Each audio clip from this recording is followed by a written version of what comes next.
More on ANOVA for regression. Looking at the table we created previously, we see that the mean square regression term is just by taking the sum of squares divided by the degrees of freedom. Same thing for the error. Sum of squares error divided by its degrees of freedom. Because the mean square terms don't add up to the total, we leave this blank.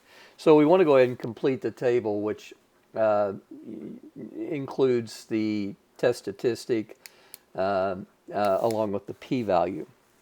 Now, the F-statistic is easy to calculate because it's just the mean square regression divided by the mean square error.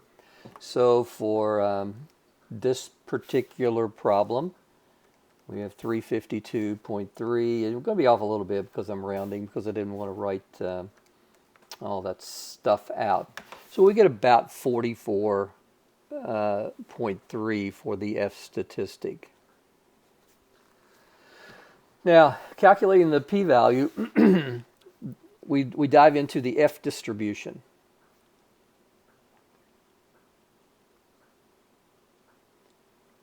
And unlike the t distribution, the F distribution has 2 degrees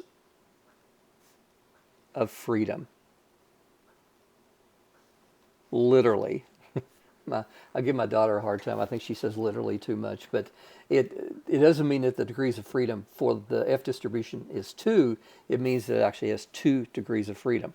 One of the degrees of freedom is for the regression,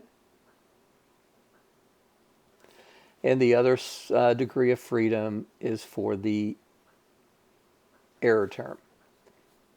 Now, when we study, well, no, forget about that. You'll learn that in 6610. So the model that I'm looking to calculate the p-value for this F statistic is the F distribution with degrees of freedom 1, 18. Now, a little bit about the F distribution and calculating the p-value. Unlike the t distribution, the F distribution is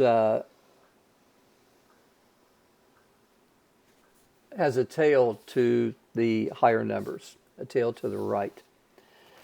And whatever our F statistic is, the p-value is the area to the right.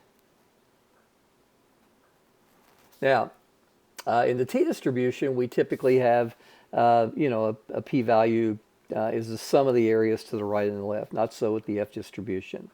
So our F statistic in this problem is approximately 44.3. And we want to be able to find the area to the right of that to locate, or at least to calculate the p-value. Well, very, very easy to do with R.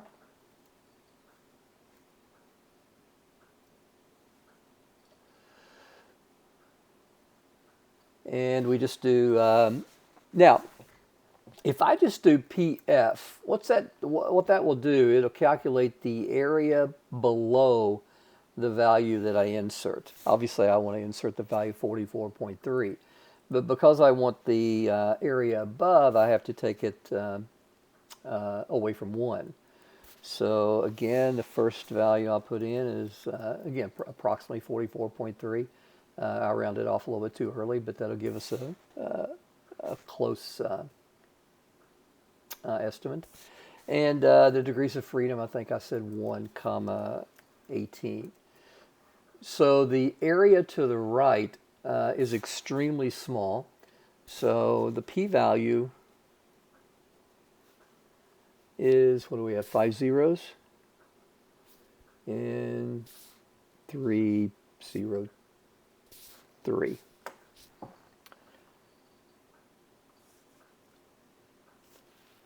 So this will be our p-value. So if we go back and complete our table,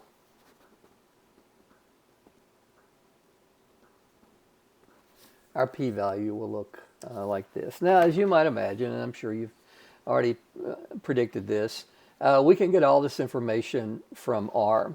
So I created my model above, I believe, yeah. I called it model, as I usually do, because I'm just not that creative. I can just do AOV model, and I get a snapshot of the information. So I can see that the sum of squares for the triceps, this is the regression, so 352 lines up, and the error is given as the residuals, so the sum of squares for the residuals and their respective degrees of freedom is given. You can get a more complete model that looks like the one that we typically present by doing ANOVA model instead of AOV. Now, in this situation, you will get the model that they put the degrees of freedom first, and they call the X value the regression. So this is the sum of squares. Well, this is a line for the regression, and this is a line for the error. So you can see that we get the F value, and we get the same P value. Now, one other approach I'm just going to throw in there, just kind of an FYI. Sometimes we use a critical value approach. Now, what I showed here was called the p-value approach. We set our line in the sand. Typically, the level of significance is set at 0.05. So anytime we have a p-value less than 0.05, we get statistical significance. And clearly, our p-value in this case was less than 0.05.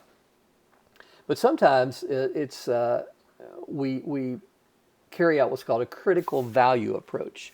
So what you do with a critical value approach is you sketch your distribution.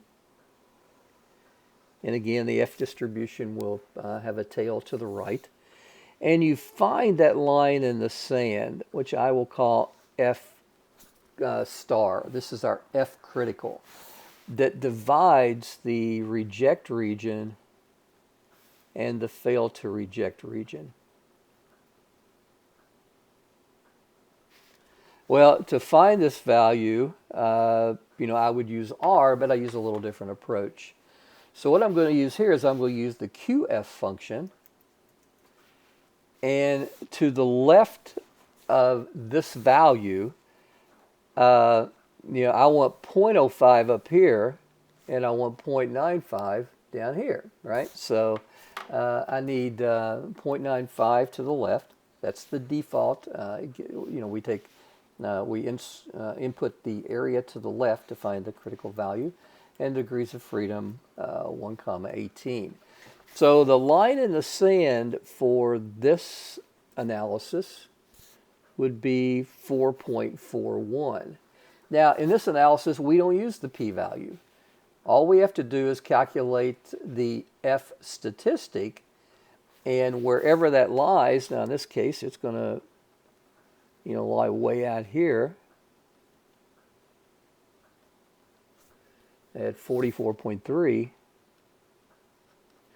So the 44.3 lies in the reject region. Now, if we had just hypothetically, if we had an F stat equal to a 3, then that would fall below the line in the sand, the F critical value. So again, this is just a critical value approach that sometimes we use.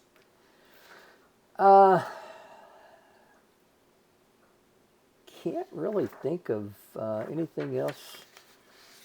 I wrote down a couple of notes, but I really don't. Something kind of cool. I don't know. I think it's kind of cool. If we look at the model,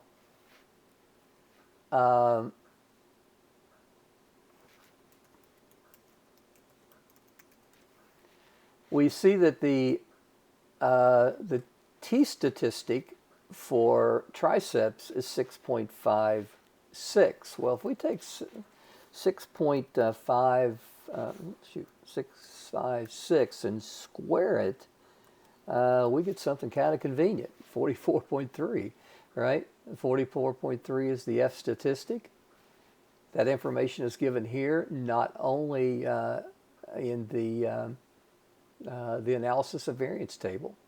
So the test statistic for the estimate squared will give us the F value.